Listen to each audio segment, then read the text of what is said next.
Good morning, everybody, and welcome to the Breakfast Club of New Jersey. Glad you're able to join us and John Hadley this morning. And with that, I'm very pleased to introduce our group's co-founder and current president, Frank Kovacs. Good morning, everybody. Um, the thing that I wanted to share with everybody today, there's a new report out by McKinsey of, their view of what AI is going to impact on the greater New York job market over the next several years. And I found it very interesting. I sent it to some of the volunteers that are leaders in the Breakfast Club, David and Jerry and others. I highly recommend if you haven't seen it already to read it. To me, it's very telling of what's happening in the future. But at a very high level, for each profession, it's really, going back to what we had said earlier of looking at your profession, looking at the different jobs available in it and the tasks that are required, and basically using a four grid block on one side, an axis that shows the tasks that are required and the uh, ease at which different functions can be automated that are required, and on the other side, the value that those tasks deliver. And whatever your profession, it's very critical to focus on having a position with those tasks that are hard to automate and are of great value to the employer. So you really need to do a little searching within and what tasks your positions require you to perform. And if you can position yourself into those tasks assigned that are, again, harder to automate and of greater value to the organization, it's in your interest to gravitate to those tasks because that would definitely be a good defense on being stable through the automation. With the automation, it means there's going to be a lot of churn. As different functionality gets automated, people are going to have to turn to reskilling and upskilling. Also, you're going to see a lot of replacements in a lot of companies where certain functions get downsized, or maybe even the nature of your job gets changed, where some of the functions you have to used to have to perform are now automated and redirect your efforts to those things that can't be automated. But it's good to have that awareness and to have that thought on it. So I definitely suggest, going out there and researching it a little. Again, regardless of your profession, because every profession is impacted by it. Some a little bit less, depending if they're more manual and human capital intensive. But definitely take the time to understand that and understand also the soft skills. I don't want to take up too much time today because our speaker has been a long time speaker with the Breakfast Club, and he always has a very good, strong, positive message on a specific area to help you in your job search and career management. We have a presentation committee, which is David Shuckman and Jerry Payton, and they arrange for our speakers and our presentations throughout the year. So I'm going to turn it over to Jerry so Jerry can introduce our speaker and presentation today. But if you have anybody that you would like to recommend also, or you feel there was a really strong presentation out there that goes into a new area that you may have not seen elsewhere before, please get it to Jerry and David because they're building out our calendar and finalizing our meetings for the year. So with that, I'll turn it over to Jerry. Thank you. Thank you, Frank. Good morning, everyone. Thanks for joining us today. Let me introduce today's speaker. John Hadley is known as the job search strategist and specializes in helping job seekers who are frustrated with their search. After graduating from Stanford University, John worked in the financial service industry for 25 years in roles ranging from product manager to chief actuary. He then opened a consulting practice that generated over $2.5 million in revenues. 2 decades ago, he opened a career search consulting business or counseling practice, and helped hundreds land the job and pay they deserve. A popular speaker and author on every aspect of the job hunt, John offers a free career tips email newsletter to 9,000 subscribers each month, bringing valuable advice on marketing yourself for a career search. I'd now like to introduce John. Thanks, Jerry. So Len had gotten laid off at a very large company in the city. They had a massive layoff. He was concerned that he would never get back to the level he'd been. He thought that he hadn't been developed properly. He felt the credentials that he had weren't going to stand up. He was really worried about everything. And so we worked on what was his message? How does he engage people? How does he get in front of a lot of people? And pretty soon he started really getting into the networking. He really enjoyed it. And it was a bit of a challenge for him because he also had a serious stuttering problem. So we had to work around strategies for how he would deal with that and maintain his confidence level. But ultimately, because of the networking he landed not just a good job, but a job that was a 30% increase over where he'd been laid off, working for a great mentor, got his career back on track. So my goal today is to help you all with jumpstarting your own networking for your search or for building your consulting practice, whatever you're trying to do. And my agenda is to talk a little bit about networking psychology, then the right marketing message. Then we'll get into some of the aspects of particularly virtual networking. We want to spend some time on that because there's so much of that now, and some in-person tips. And then finally, how to maximize your one-on-ones, and then wrap up with avoiding the third rail.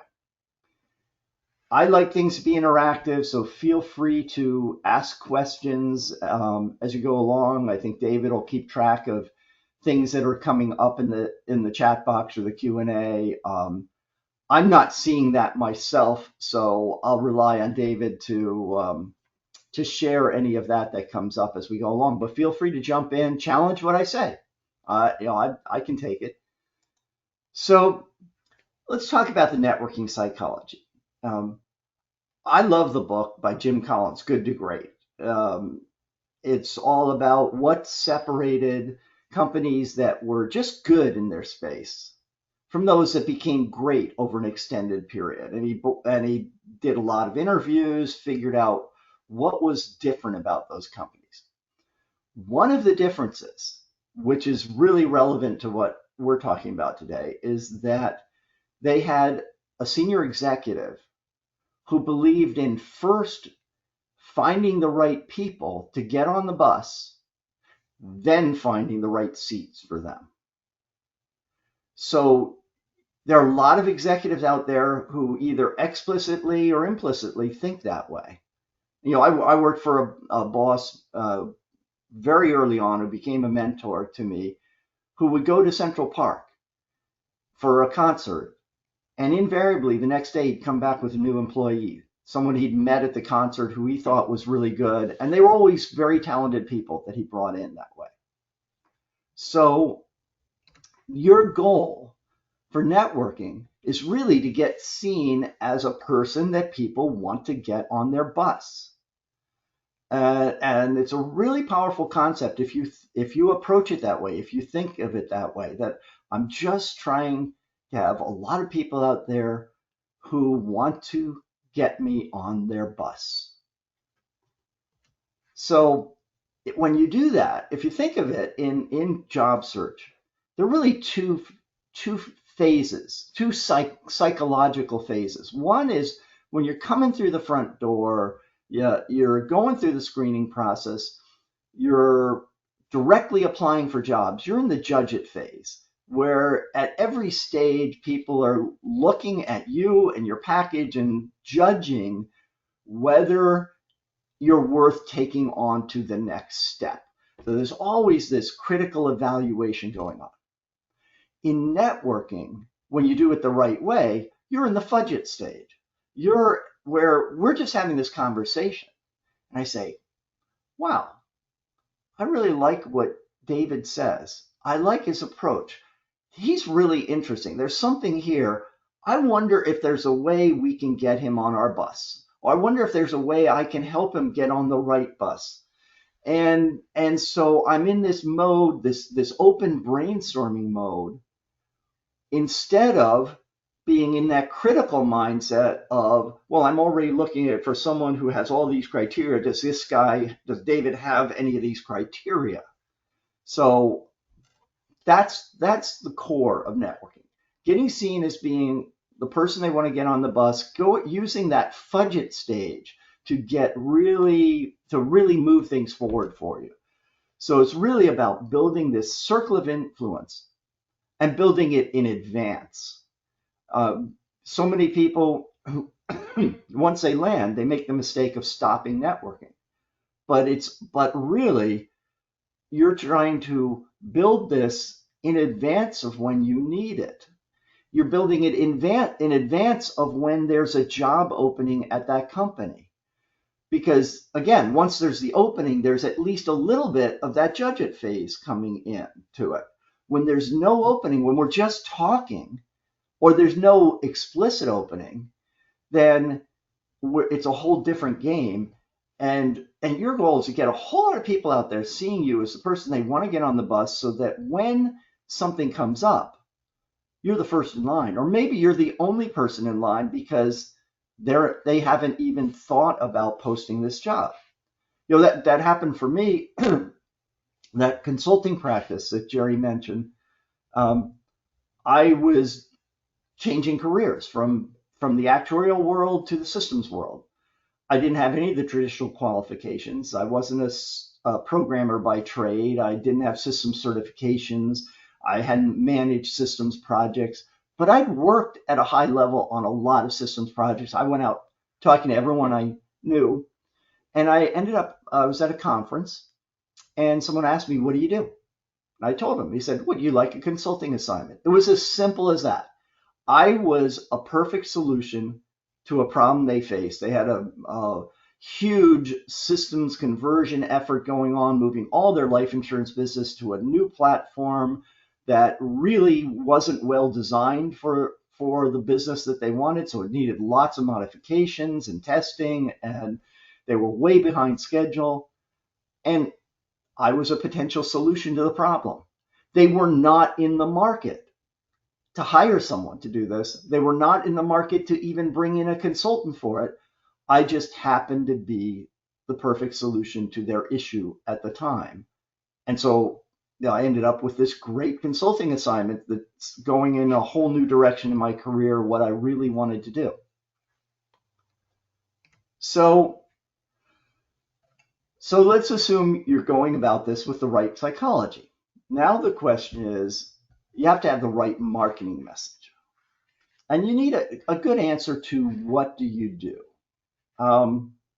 For example, I mean, David, is it easy to unmute someone to ask them to share what they do? Anybody can unmute themselves, so if you want to ask a question and they all, Okay. or you want them all, or you want to ask this specifically one person, sure, go ahead. Okay, so let's see. So Shady, this is your first event, I believe. Could you unmute yourself and just tell us, in 30 seconds or less, what do you do?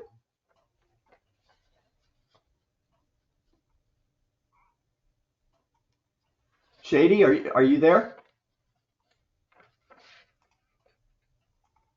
Okay, how about Frank Powers? Do you want to unmute yourself and tell us what you do? Sure. Good morning, John, Ike, and the group. I'm an IT professional. I lead large IT organizations. I focus on application development support.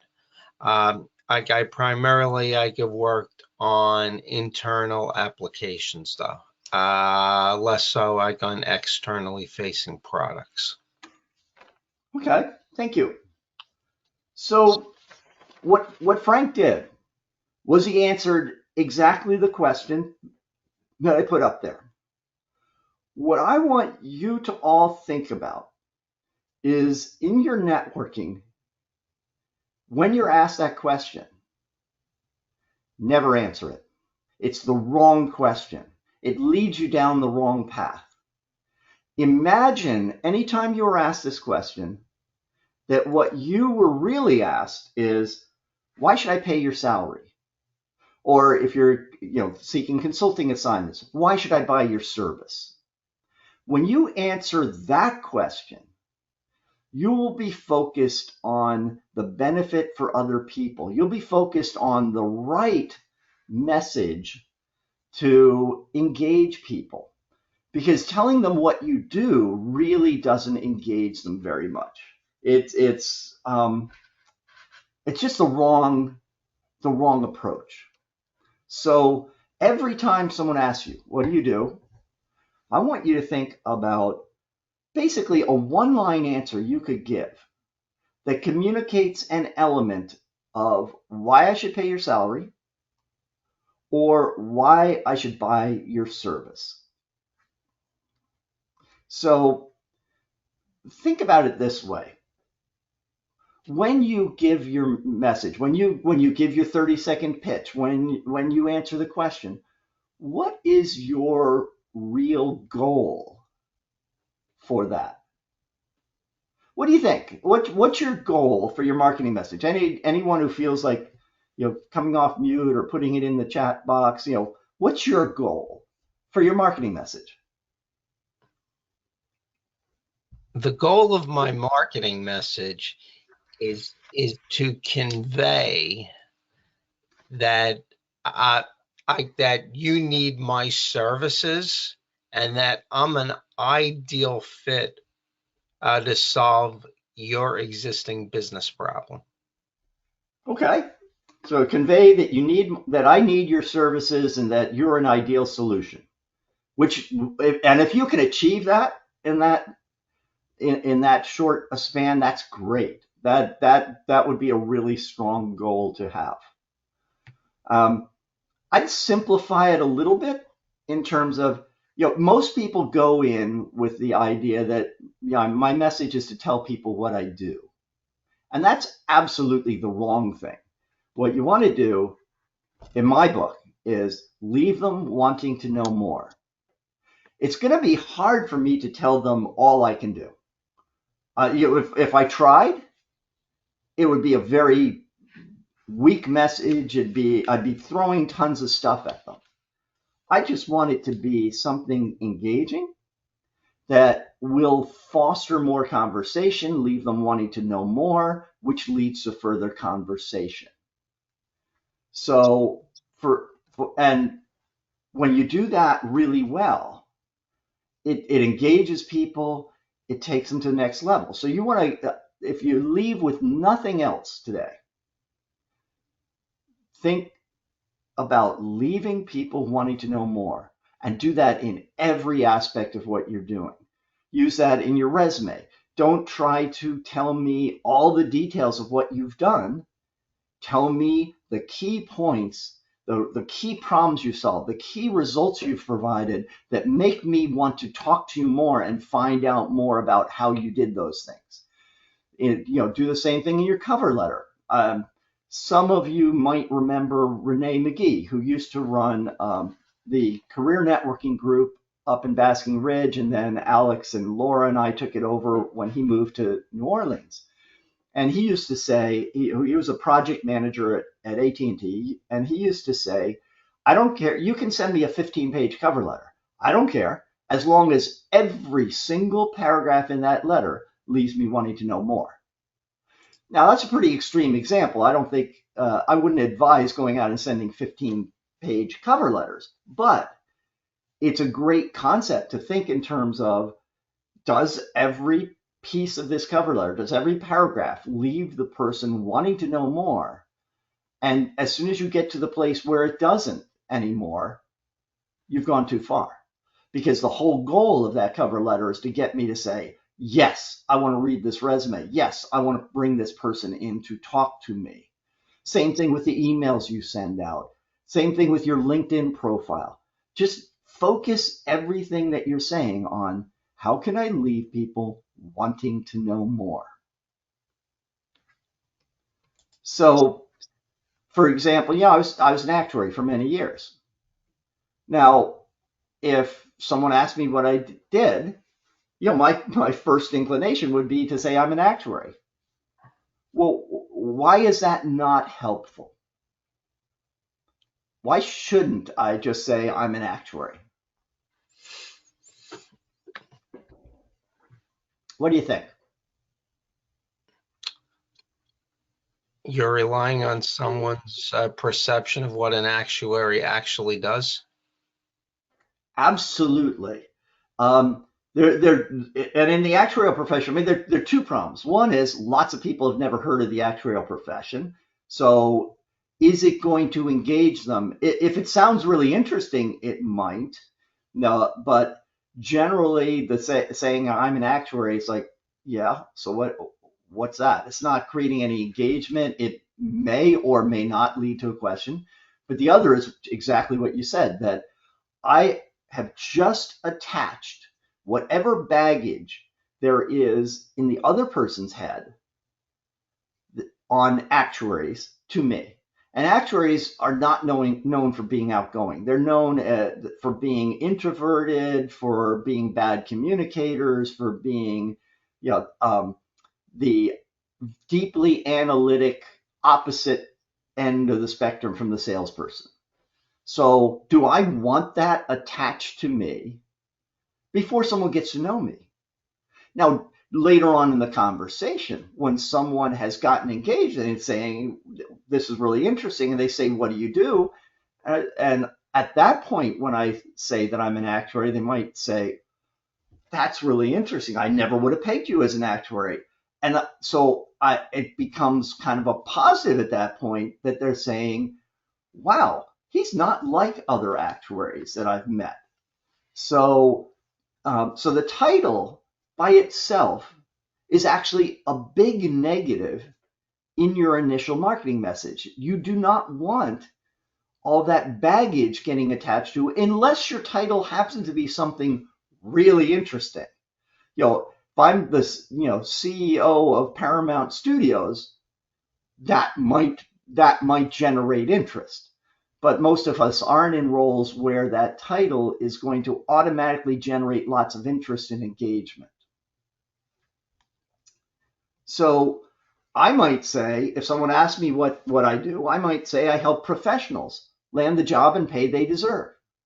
Or I might say I help job seekers who are frustrated with their search. In fact, almost all the time in my 30-second pitch, I end it with that. Because it's kind of a tagline that speaks to what I do. But I don't say I'm a career coach who does this, because the career coach part doesn't help. That can be later on in the conversation when someone says, well, how do you do this? What's the format? What's your actual role? Okay, we can get into that. But to start with, it doesn't help in my message. So think about that one-liner that you can use that just grabs people's attention, speaks to a benefit that you bring to the table, that they will then say, well, that's interesting, tell me more. So suppose I want to build out a whole elevator pitch around it. So here's the way I would approach. Here's a sample of one that I've used before. Tom came to me after 15 months of a steady stream of interviews and never a single offer. 1 week later, he was weighing 2 competitive job offers, one of which was even higher than the company's posted range. I'm John Hadley, and I help job seekers who are frustrated with their search. Now, notice it doesn't say I'm a career coach. It doesn't talk about how I do any of this. It doesn't get down into the weeds and the details. It just speaks to a benefit.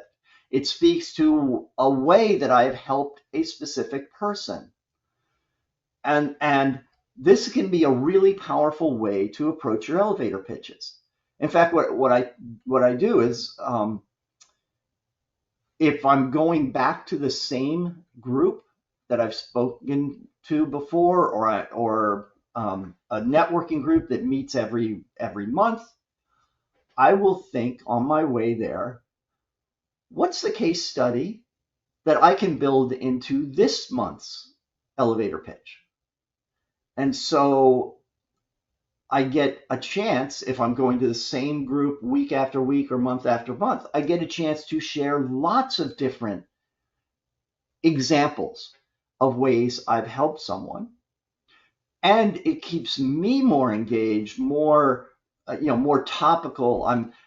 As I'm thinking about what's the next one I want to use, it kind of refreshes my mind on the things I've done, but it also keeps me more engaged because it hasn't become this memorized script that I use every time I walk into the group. Because we see those, one of the messages I try to give my clients is, for instance, okay, come up with your stories. Work really hard to come up with really good stories. One is the hero story that would be your answer to tell me about yourself, and then all of your accomplishment stories. But once you have them the way you want them, tear up the script. Because as soon as you have an elevator pitch or a story that's memorized, what happens is it ceases being very effective because it comes across as memorized. It comes across as more robotic. Even though it may be a great story, it loses that engagement factor that you're much better off if that story comes out a little bit different every time you tell it. And the same with your 30-second pitch. It'll be much more effective if you vary it and if it comes out a little different every time you tell it.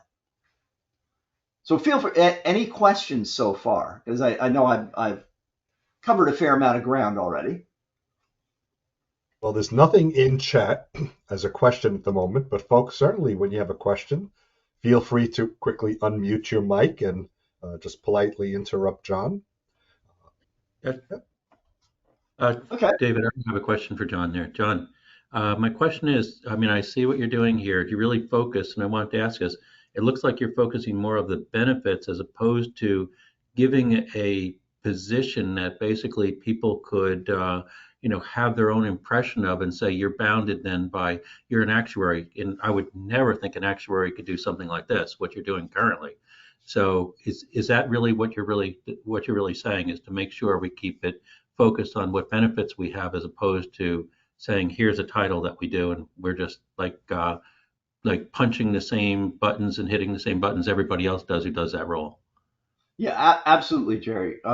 What I want is that either benefits that I provide or problems I solve. And I get into both in this one, where I'm talking about, this person who got into, was weighing two competitive job offers after our work together. But I also talk about the problem, at the end, people who are frustrated with their search. So either one, the results I'm going to provide or the challenges I'm going to solve for that person. And that's exactly what I want my message to be focused on, because that's what engages people. And even if it's, there are people who I'm talking to who don't have these problems, that benefit isn't relevant to them today. What it does is it equips them. They're like, that's interesting. I met someone who's been struggling with their search. Maybe I should make an introduction. Or they as they go on in their own networking, it's more memorable. So even if the person in front of me isn't the direct target for that benefit, because I'm talking benefits, it's more memorable and it equips them better to be able to help me for what I'm trying to achieve. So core of this is, in all of your messaging, And in fact, in your networking efforts in general, focus on engagement. Really, really dig into creating engagement, not providing information. So, Information John, will come when people ask more questions. Let it come that way.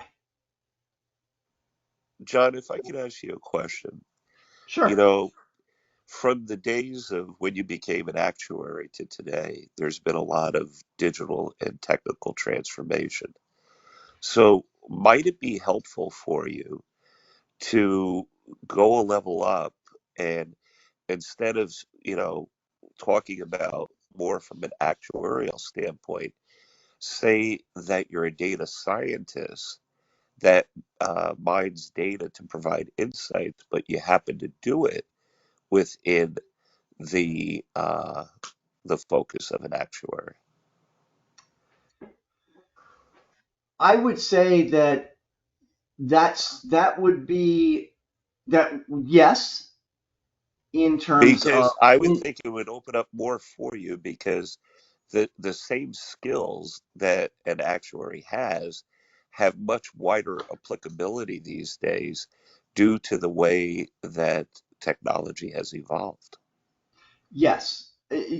So I would say definitely the data scientist, the higher level would be more effective. I still think it's more effective at the second level because I what I want to start with is what's the benefit I would bring to the table as a data scientist? What's an example of that benefit? And let them focus on that in my message, hear that and say, wow, that's really interesting. That's a problem I can relate to. How do you do that? And then I can get into the fact that I'm a data scientist at kind of that second level when I've already gotten their engagement by the problem I'm going to solve or the benefit I'm going to bring to the table.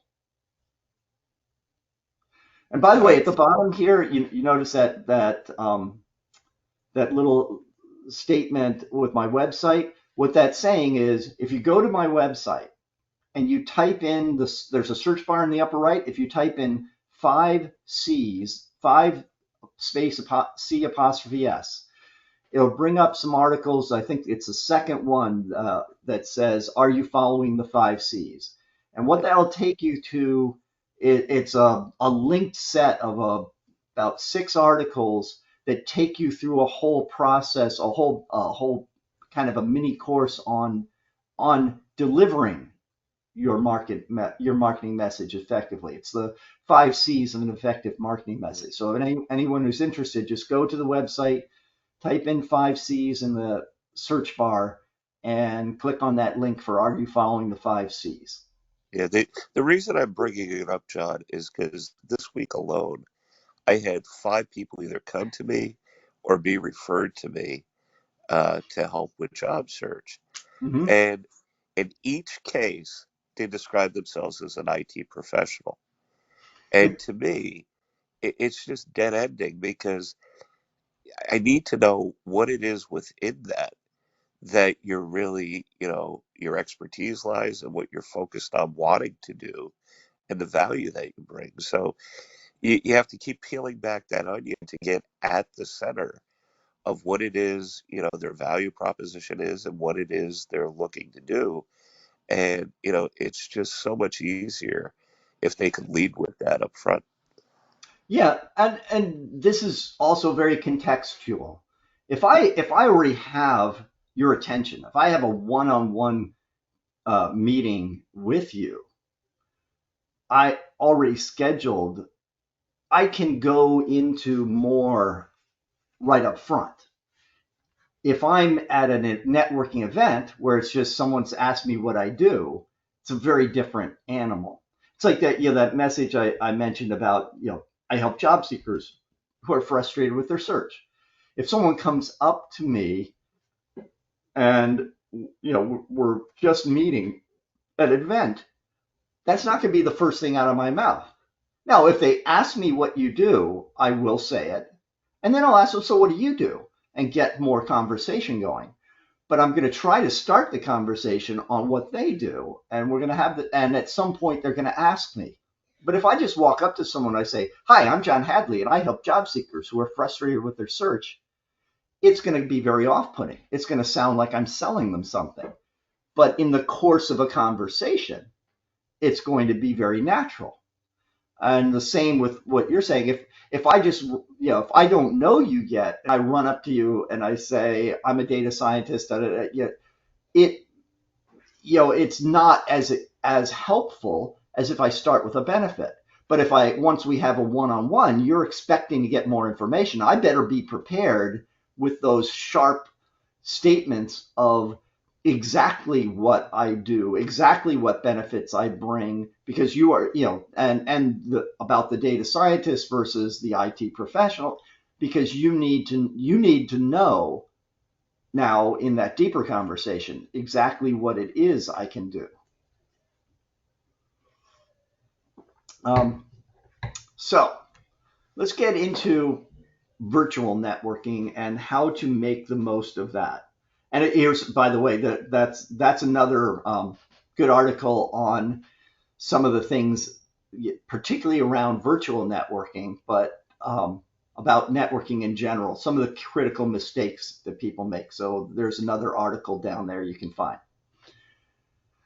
So let me ask all of you, when virtual networking has become pretty ubiquitous now. Now we are going back to a lot of in-person networking, but there's still a lot going on. I'm in a number of networking groups where we do small group networking meetings virtually.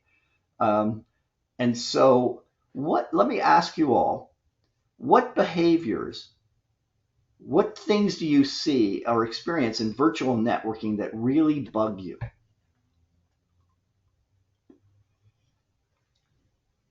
Let's get a list out here.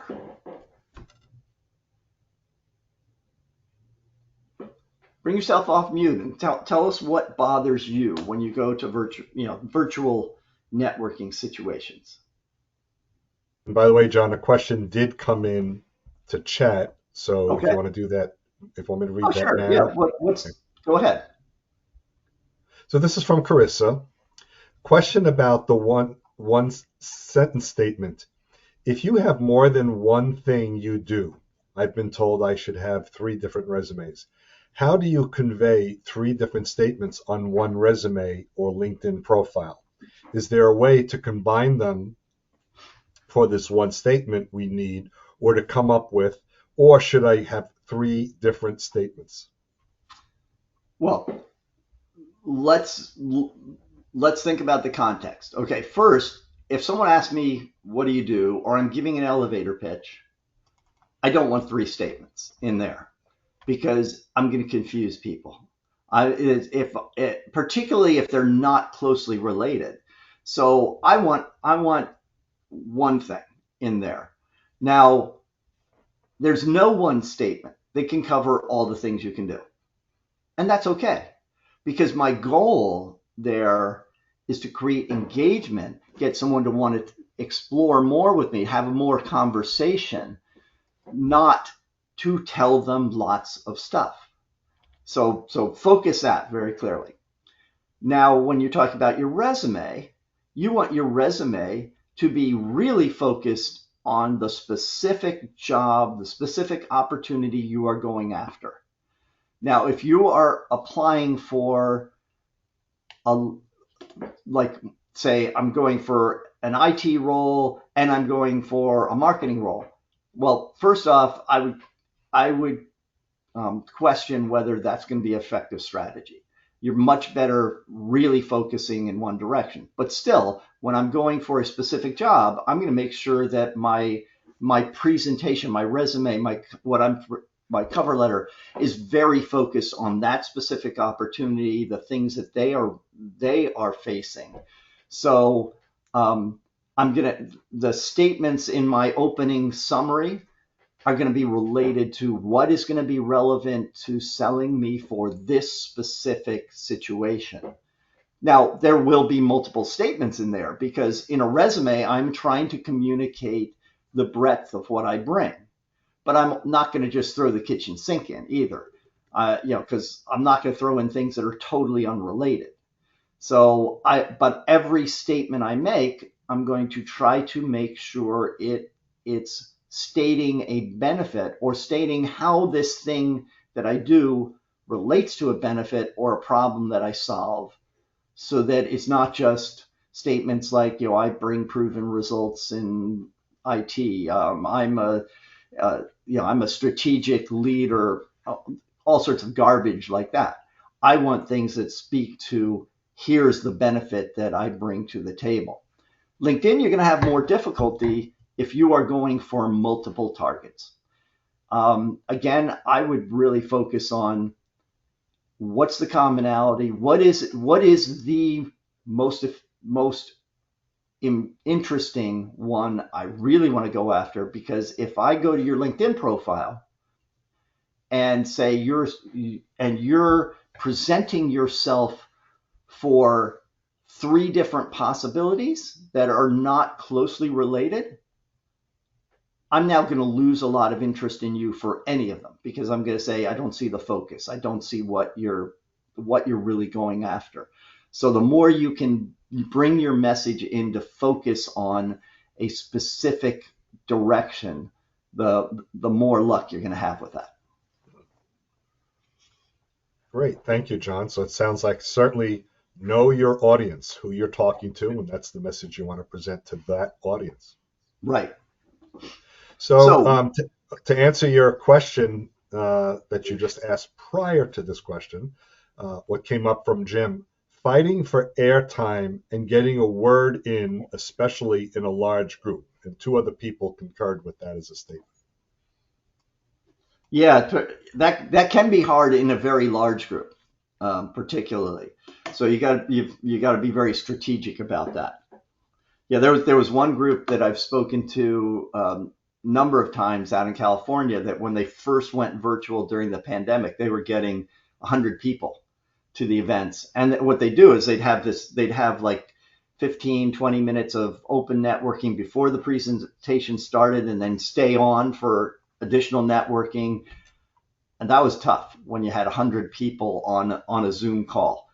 Although the organizers did a pretty good job of making that happen. So one thing in those sorts of situations is to get close to the organizer, and make sure that your points are really, really on target for the mission of the meeting and the group.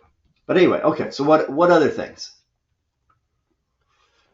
Okay, so this is from Frank, people not being on camera, which I'm guilty of this morning.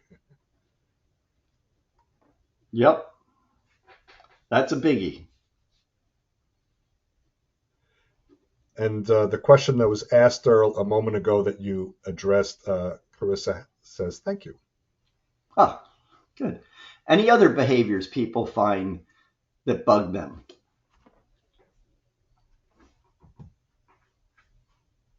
So nothing else posted right now. Okay. So let me talk about 9 points that I think are really important for virtual networking. Oh, excuse me, John. One just popped in from Colleen.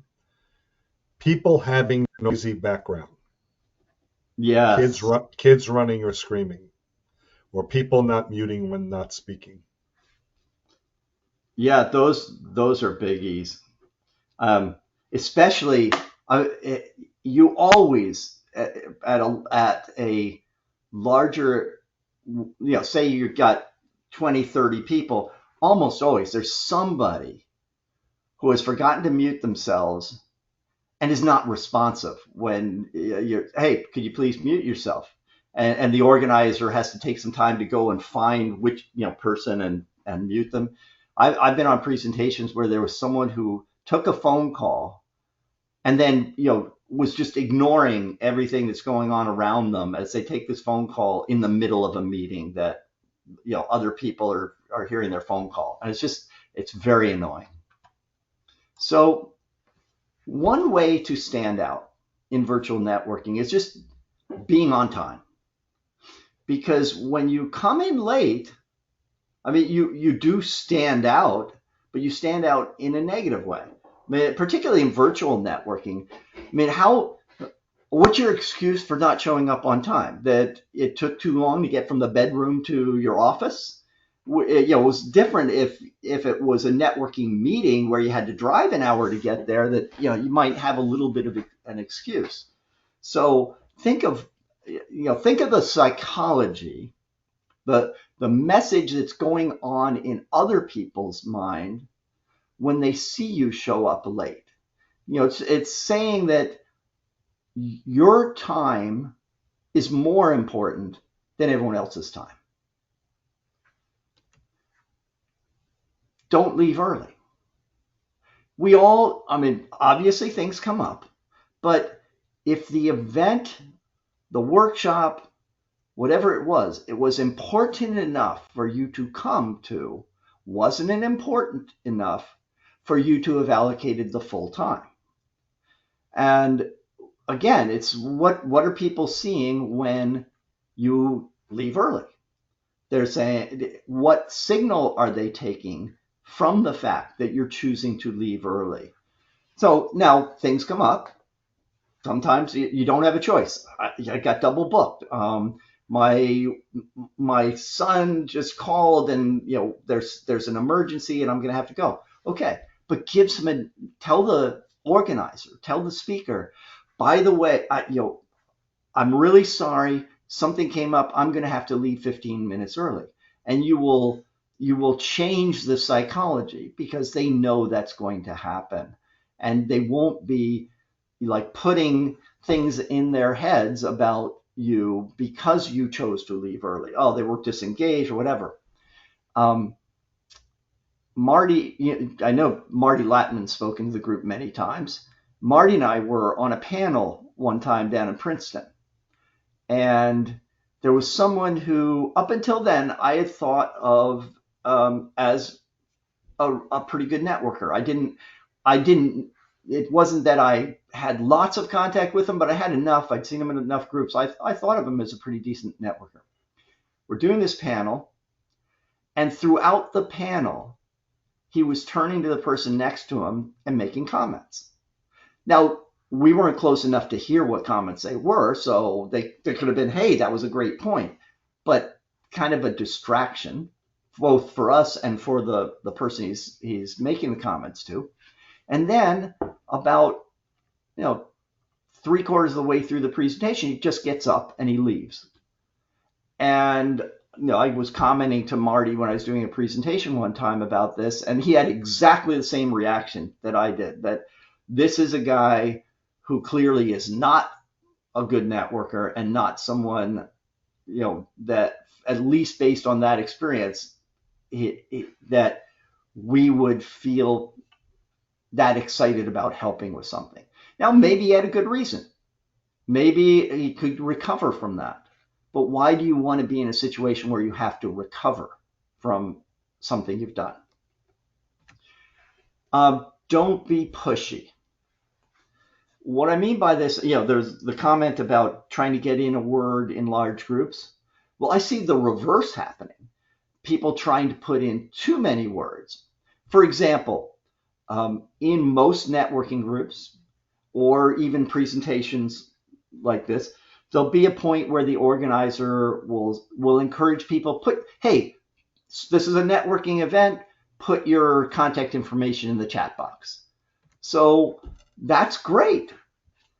But so many times you go to a group and the first thing people do is they're sticking their contact information in the chat box, or they're doing it throughout. Well, it comes across as pushy when you just assume I should do it and you throw it out there before the point where the organizer encourages it. Once they encourage it, it's fine.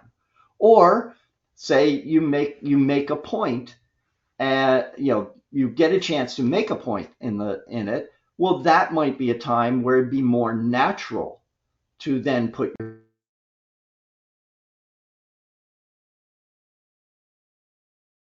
your thing. Less is more. Do I need to see 5 different ways to contact you?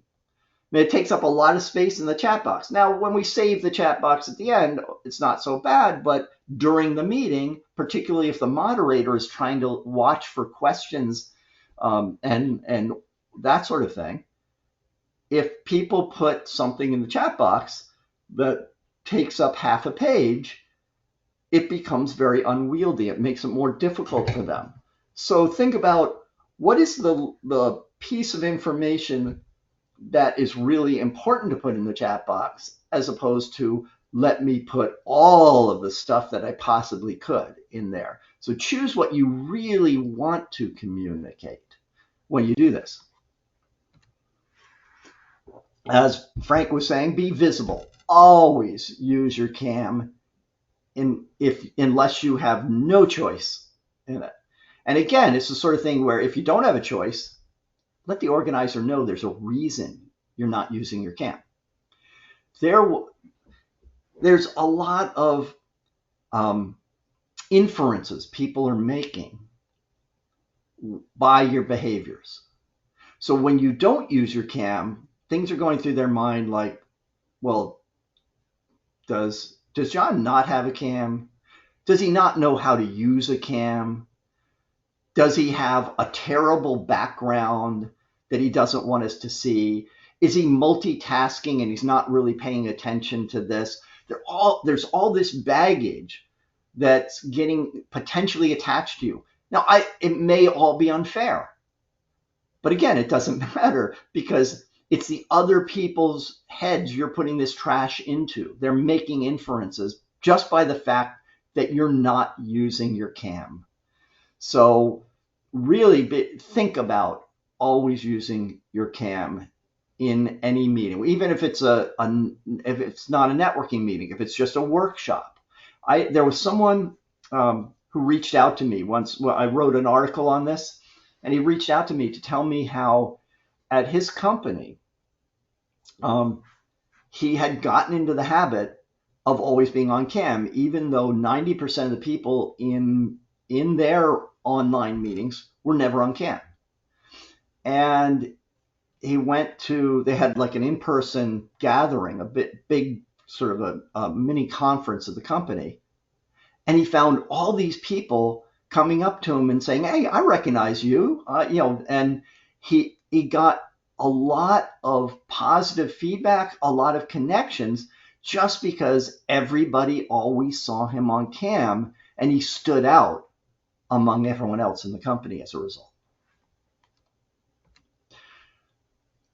Look professional. And this doesn't mean just that you dress decently. I mean, we've gotten very much more casual on Zoom, as we've gotten used to this virtual environment.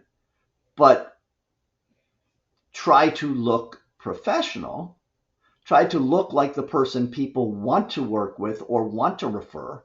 Make sure your lighting is good. Make sure your background is not this huge clutter or an unmade bed. I mean, do what you need to make sure everything will communicate that this is the sort of person I would like to work with.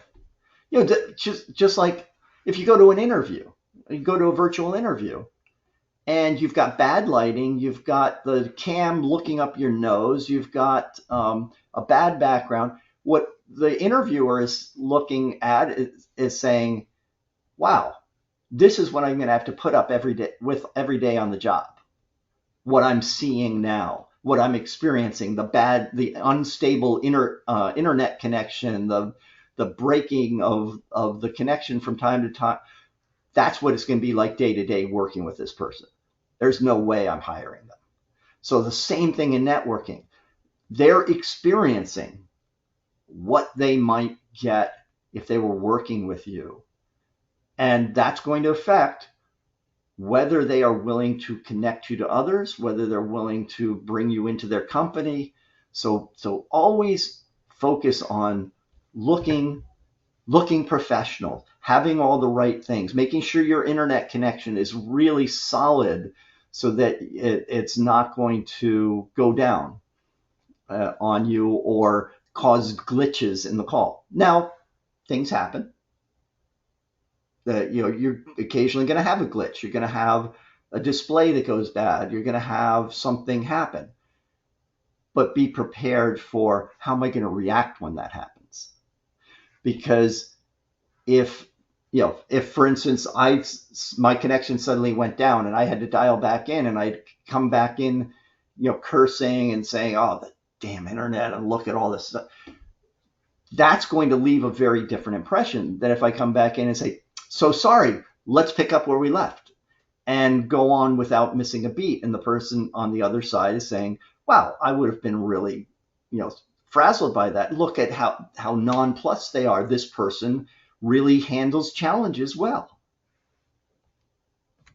So think about all of the aspects that make up the experience someone will have with you in that virtual networking.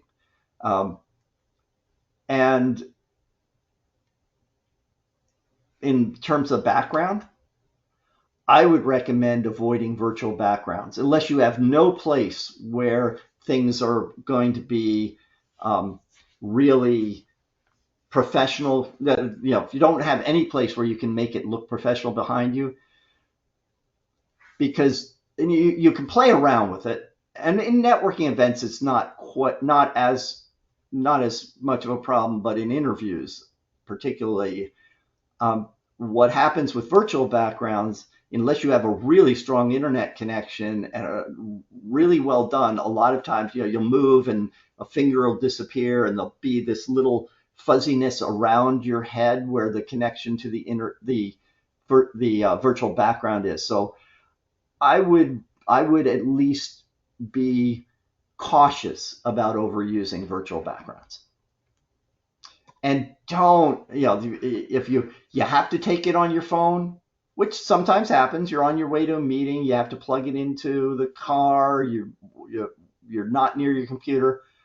Don't walk around carrying it while you're on the call. That would be one of the times where you might say, "Look, I'm so sorry, I'm on my phone and I don't want that to be a distraction, so I'm going to turn off my cam." I was in a networking group where there was one woman who she would continually complain about the technology. She would also take the calls on her iPhone and she'd be walking around. And you would get dizzy as she's walking around carrying the phone. And some of the times it's like looking up her nose and you're seeing her nose hairs and that sort of thing. So yeah, avoid that. And make sure you're always looking at the cam. Don't be like looking down, always taking notes. Don't be looking off to the side, being distracted. Oh, what's the dog doing over there? Try to be very focused as much as you possibly can.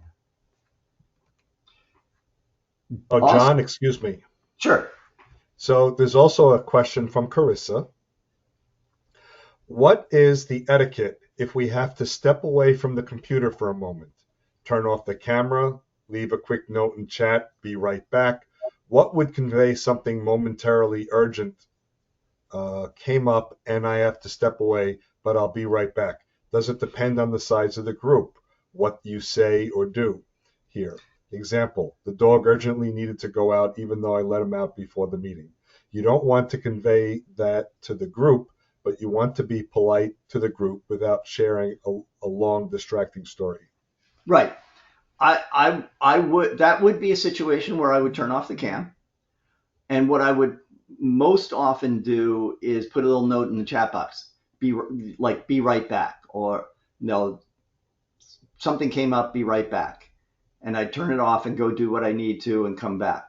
I'd also make sure I don't leave the microphone on if it's going to be anything that involves noise. So yeah, that would be the way I would deal with it. I've had that happen. Hey, need to step out for a second, turn off the cam. I go, I come back, and I turn it back on. So also don't be a distraction. Like that person I was telling you about at that panel that Marty and I was on. Just think of, even if the comments he was making to that other person were very relevant comments, he's taking that person away from the presentation. And potentially other people around him who are seeing the disruption or hearing it. So you don't want to be a distraction. So it's okay, for instance, I send a personal message to a particular person in through the chat box. Or once in a while, there's a point that's raised by the speaker. And so I say, oh, I've got something to share related to that point. And I make a quick statement in the chat box to the whole group. That's fine. But if I do it regularly, I start to become a distraction. So if I'm making comments on certain points in the presentation, I'm only going to make a few of those, unless the speaker specifically asks. If they say, does anyone have a thought on this? Or, that's a point where I can make such a, I can make a pithy comment, or provide a link or whatever it is. But I want to also make sure it's on target. I don't want to be taking things off in a tangent or look like I'm taking things off in a tangent, which kind of people are saying, well, what's he doing here? He's just pursuing his own agenda. And if I'm PMing with or IMing with a particular person, again, sending them a couple of comments, hey, Jim, it's been a long time, so good to see you here. That's fine. But then going on and basically starting to have a conversation with them through the chat, even though it's just the two of us, I am taking them away from the presentation. And even if they appreciate the connection, they may not appreciate the fact, I don't know if they're really engaged in the place, if the speaker and what's going on. If they are, they're not going to appreciate the fact that I am continually interrupting their thoughts. So, and obviously mute if you have any background noise. And remember, typing on your keyboard creates substantial background noise on the call. So even if you're just typing to take notes, that's something that requires you to mute. Don't multitask. If you came to this event, if you saw value in this event, then focus. Be present for that event. If you don't see enough value to it, then just don't go. Because people see you multitasking. They see you just, writing lots of notes. They see you doing other things if you're on cam. And they're drawing conclusions about you from that. There was a presentation I was doing for one of Marty's groups. And we had, I think, about 30 people in the event. And he went around early on and asked people to introduce themselves, to give their little pitch. Gets to one person who's not on cam and has to call her name 3 times for her to finally, bring herself on the cam and do her little pitch. And the first thing she says is, "Oh, I'm so sorry. I was multitasking. I'm attending this other thing at the same time, so I didn't hear you." So not only was she multitasking, she just made that front and center that everyone knows that that's what she's doing. And I guarantee you that made a strong negative impression on people there. It certainly made a strong negative impression on me and on Marty, who was the organizer. But decide what's important and focus on that. And participate actively. When the speaker asks questions or the organizer asks questions, answer them. Have some thoughts in mind that you can share so that people don't just see you as someone who shows up and doesn't participate, because again, they're drawing conclusions. I did a workshop, was late in the pandemic. During the pandemic, I was doing a whole series of workshops on making the most of networking during COVID. How a lot of stuff on virtual networking. And so I was doing this one workshop, and one of my old mentors decided to come to the workshop. And afterwards, he wrote me with his reactions to the other people that he observed. And he said, well, this person, they never participated. There's nothing I would never connect with them or do anything. This person connected, but the things they were saying were way off topic. They were just full of themselves. Again, I would never connect. This person made these pithy comments, and I would hire them in a second. I mean, he was just doing this quick evaluation, just based on the reactions, whether people were participating, how they were participating, and people that are making these conclusions about you as based on what you're doing. So make sure that you do participate in any event. But make sure that what you contribute is relevant. And as I was saying, don't overdo it. Don't try to take over the session or the meeting. And apply similar principles when you do go to in-person networking events. In addition to, like I was saying, show up early, don't leave early, look professional, engage the organizers. The organizers are your friends. They want networking events to be helpful, to be successful. They want people to come back. They're people you can go to and say, hey, Frank, I'm trying to meet people who, with this profile, do you think there'll be anyone at the event? Could you point them out to me? Organizers love help.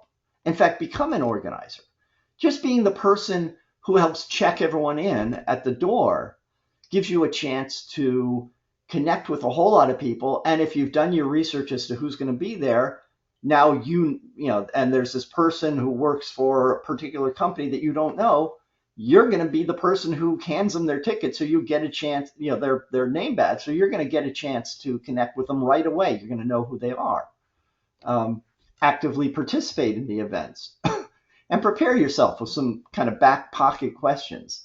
When you like that one-liner answer to what do you do, then have some things that would be interesting to ask them as the conversation continues. And have 3 to 4 simple case studies, simple statements of ways you've helped people, ways you've helped your companies that you can draw on, that you can use in the course of the conversation. And then make sure that you always follow up professionally and quickly after any events, whether it's in person or virtual. Because that's the whole point. The whole point of networking events is to get one-on-one conversations. Your core networking doesn't come from the events. The events help you build some relationships quickly, get people that you can then set up one-on-ones. And that's what we want to do in networking. We want to maximize our one-on-ones. And so the core to maximizing the one-on-ones is you need to equip and engage people. You don't need to do a data dump of information again. What you need to do is equip them to know, here's what I'm looking for. Here's why I think I would be a great candidate for this. Speaking to benefits that you bring for that. That will equip them. Have a good conversation, do some brainstorming with them, ask them some good questions that gets them engaged and gets them to the place where they're saying, this is someone I want to help. This is someone I like. This is someone I want to make connections for. So the more you focus on relationships, on building strong relationships in one-on-ones, the more likely it is that you will achieve your results. But if your drive is directly to the results you're trying to achieve, it doesn't work the other way. That doesn't build a relationship. So the most important thing you can do in your one-on-ones is to focus on the relationship, build the relationship, build it to a point where this person is really engaged. They want to help you. They're volunteering ways they can help you make connections, get into companies, whatever it's going to be. But build the relationship to where they're volunteering those things instead of trying to pull them out of them. And then, of course, after you have the one-on-ones, make sure you follow through. Think about it. Suppose I met with you. You give me some advice. You suggest a few people I contact, but you never hear from me again. What's going to go through your mind? Now, whatever engagement we had at the beginning has been lost because it's not a very good networker. I don't know what he's doing with all this stuff I gave him. Was he even serious about networking? So suppose I don't make that mistake. I say, I send you a really nice thank you, expressing my appreciation for the context you gave me, for the advice you gave me. But then again, you never hear from me. So in that case, it's kind of, well, what became of him? So whatever engagement you built it's lost. So a month after that thank you, I come across someone who I think might be a really good contact for you. But I'm sitting there saying, well, I haven't heard from him in a month. I must have landed. It doesn't even occur to me to make the connection anymore because I'm assuming you've moved on or you've landed or you don't need it anymore because you haven't kept the engagement going. So let me ask you all, in this follow through and this keep in touch, which is one of the critical aspects of networking, what are ways you can keep in touch? What are elements you can put into your strategy to make sure that you keep these contacts refreshed? What thoughts do you have?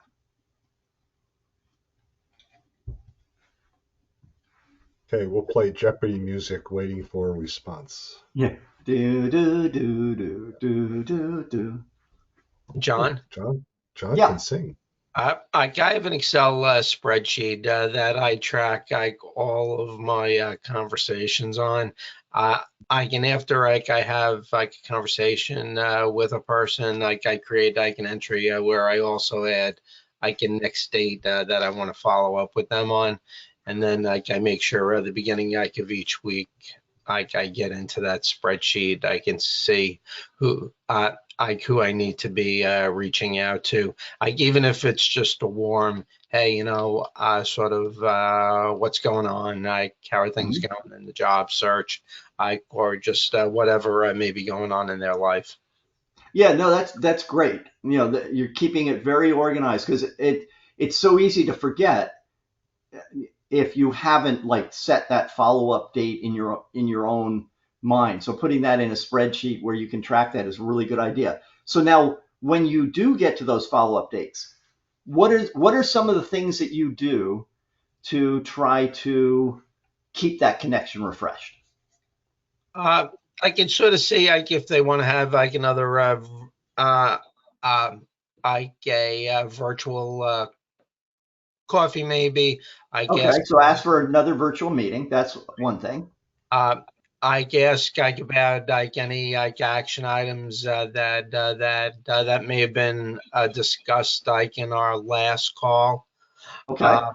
Also to give them an update on where I am, whether it's in my whether it's in my job search, or just in my career as a whole.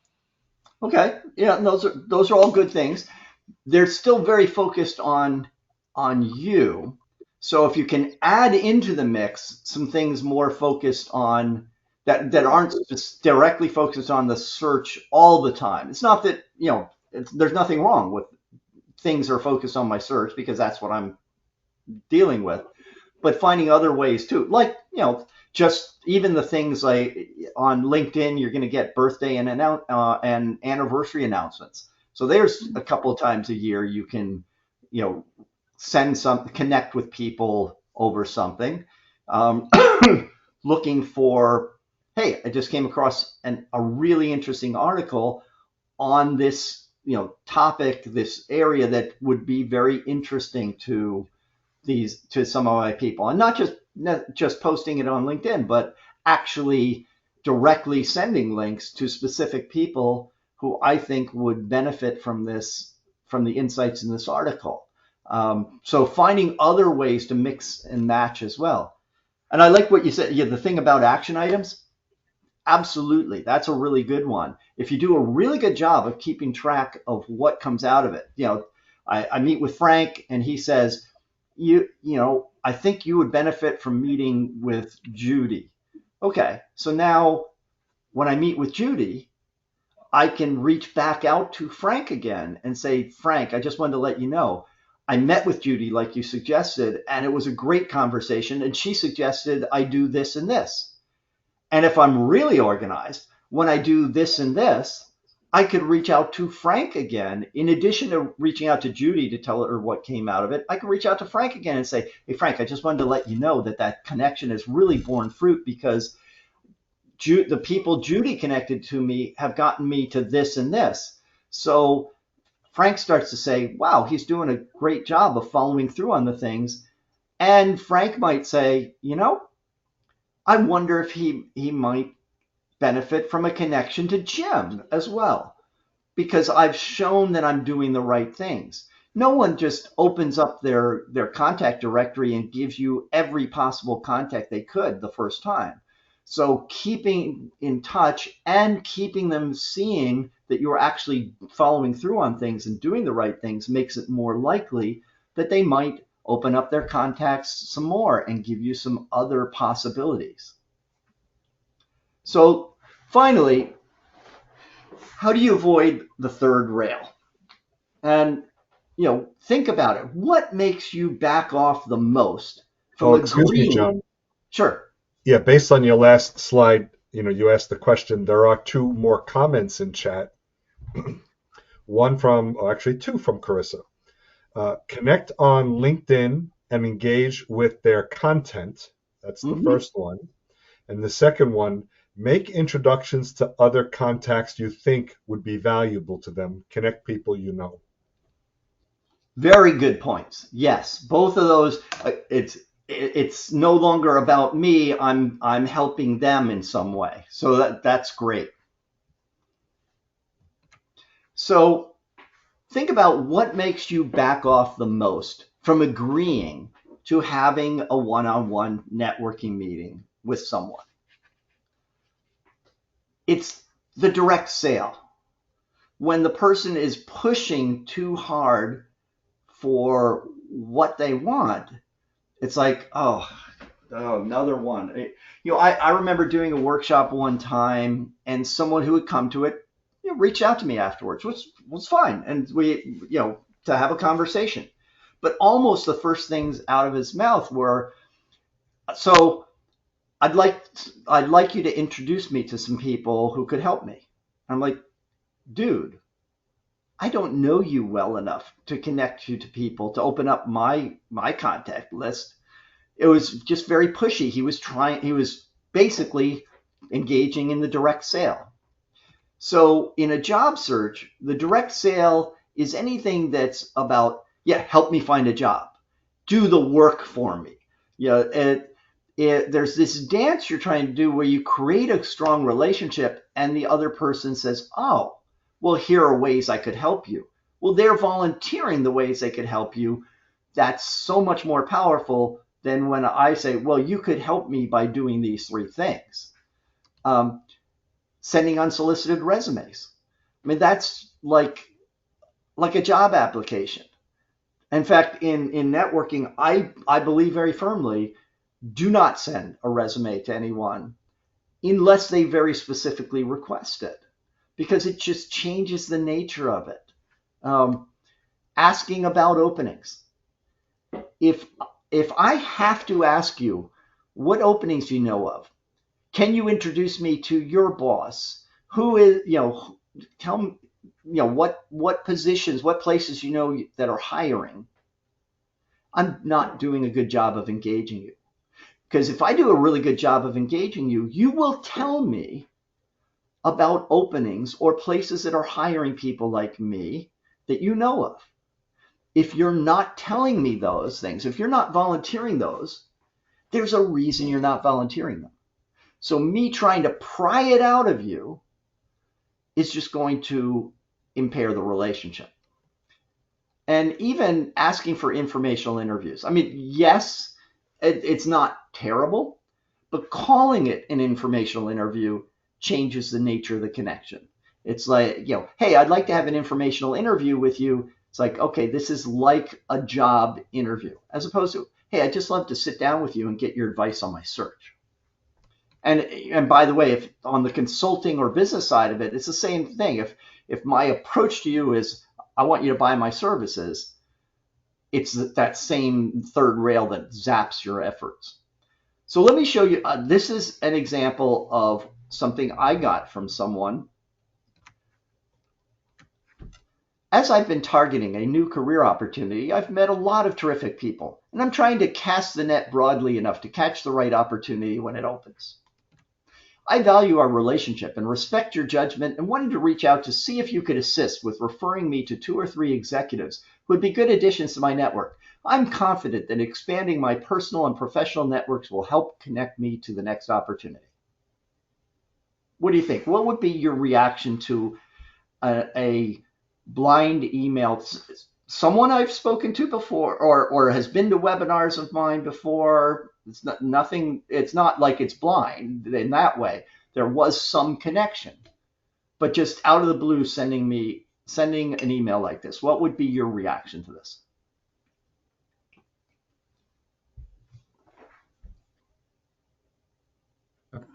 Remember, folks, if you have a thought, you can quickly unmute and answer John's question to us. Feel free to post in chat. Yeah, David, this is Terry. I have a comment. It would be very negative because I would say to get to this level, this is something you would have to have a deep personal relationship before you could send something like this. Because without really having that connection, it really says, I'm going to be opening up to these people who probably to meet with these executives, it takes a long time to develop that relationship. And you don't know this person well enough that this could end destroying your relationship with these people as well. Yeah, and that goes through all of your networking. I mean, that's part of why you're avoiding that third rail of making your meeting all about asking for openings and places that you could get hired. Because why would I want to send you to a networking contact I have and you're going to do the same thing and they're going to say, well, why did you send him? Because he just wants to pump me for what openings I know of and that sort of thing. So when I focus on building a relationship and having a good conversation, you're judging that's what I'll do when I meet with someone you might refer me to. So the more I focus on the relationship building, the more likely it is you will be willing to connect me to someone else because they'll have a good conversation and relationship too. And this one was like, it's all about what I could do for him. Hey, I want you to refer me to 2 or 3 executives. I'm confident that expanding that will help me connect to my next opportunity. I'm like, it would be okay possibly to get into some of this deep in a conversation as to how, hey, if you happen to know someone in this sort of position, this sort of company, I'd love to meet them. Okay, we could do that conversationally in the course of it. But just starting out like this, it's like I actually never responded to the email. It was a big turnoff. And my last point for today is. I'm sorry, John. There are Sure. a couple comments now in chat. Okay. Let's see. There are 3 of them. Should I just read the 3, or you want to take them one at a time? I'll go ahead, read them. Let's see what, okay. And we'll see if there's anything. Ed's observation: I don't know you well enough. The next one from Jim: how are you going to reciprocate? Yep. And then from Colleen: may get ghosted or ignored after that email. Right. Yep. John, I thought it was a very form type of like a mass email that could have gone out to like 100 of his contacts. Yeah, I wondered that too. And he sent it personally, but it does come across as something that you would just like cut and paste the first name and send it to, you know, each different person. 100%. Yeah. So the last point is don't overthink this. Use the KISS principle, the keep it simple, stupid principle in what you're doing. Networking, it's not rocket science. The outreach doesn't have to be, you know, too over the top. You know, my daughter was she was doing leave replacements. She had come out of graduate school with her master's in early childhood education, was trying to get a full-time teaching role. She'd been doing all these leave replacement roles, and she finally asked me for help on one thing, and I had an idea for her, which was to write to people who'd been to her, who were alumni of her schools, who were principals and superintendents. She's like, we could do that? I said, sure, let's come up with something. We just sent a simple email to them. This was the email we sent. I noticed that you also went to Bucknell. I graduated from Bucknell 4 years ago, later secured a master's in elementary education from TCNJ. I've been working in leave replacement roles for the last 2 years in central New Jersey. I would love to sit down with you and get any advice you might be able to provide on landing a permanent teaching role. I look forward to hearing from you. By the time we sent the fourth note, the first few had responded that they'd love to meet with her. Within a couple of weeks, she had had the first 2 meetings. The first person was like, wow, this is a great idea. More people should be doing this. I really enjoyed meeting with you. I'm going to follow your career. I'm going to recommend you. And within a couple of weeks after that, she had 2 full-time teaching offers. So she got her career on track. So don't overthink it. It doesn't have to be really, you don't have to have the perfect approach and everything. Get out there, do what's going to be really effective.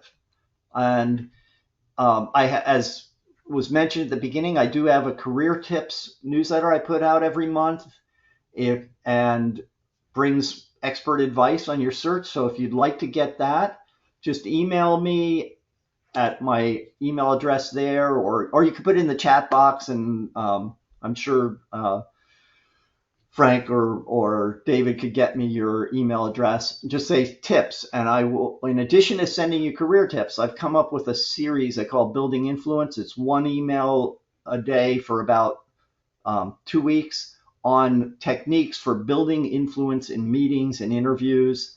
So anyone who signs up for career tips today, I will send you that series as well. If you're already getting career tips and you'd like that series, just send me a note, and I'll send you that as well. If you really want to talk about how to go to the next level with this, the way you do it is that career search assess link there. That's an assessment that asks you a lot of questions about your search that I can share back with you what that's telling.